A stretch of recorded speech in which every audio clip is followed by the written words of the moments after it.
a prokuratura we Wrzeszczu postępowałaby tak samo jak do momentu, kiedy ta sprawa nie stała się medialna.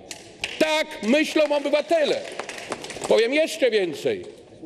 Cieszę się, że jest przewodniczący Komisji Nadzoru Finansowego.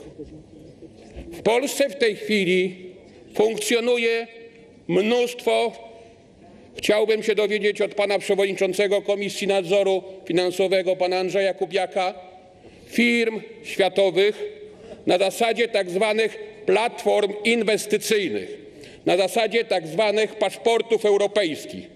I codziennie w mediach głównych są reklamy. Te firmy na polskim obszarze zbierają pieniądze od polskich obywateli, bez żadnej gwarancji dla polskich obywateli, że dostaną nawet pieniądze zwrócone, a wręcz przeciwnie, jest gwarancja, że nie będą zwrócone.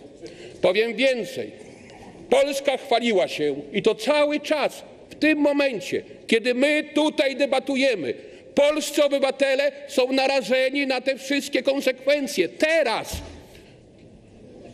Teraz o godzinie 14:10 jestem przekonany, że w wielu miejscach w Polsce do tych parabanków i do tych platform inwestycyjnych wpłacane są pieniądze. I co? I co się dzieje? Nic. Kompletnie. Czy w tych wszystkich sprawach, panie prokuratorze generalny, prokuratura działa? Czy w tamtych innych sprawach ktoś jest zamykany? Nie. To się dzieje.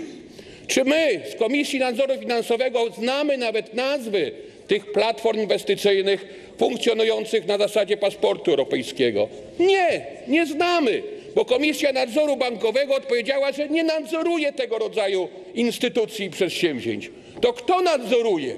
Kto tu rządzi na obszarze Rzeczypospolitej Polskiej?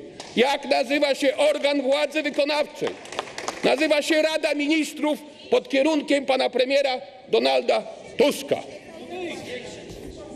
Będę krzyczał, bo jak krzyczę w imieniu obywateli, którzy nie chcą być w tej chwili pokrzywdzeni, którzy chcą, aby rząd gwarantował ich prawa, ich interesy.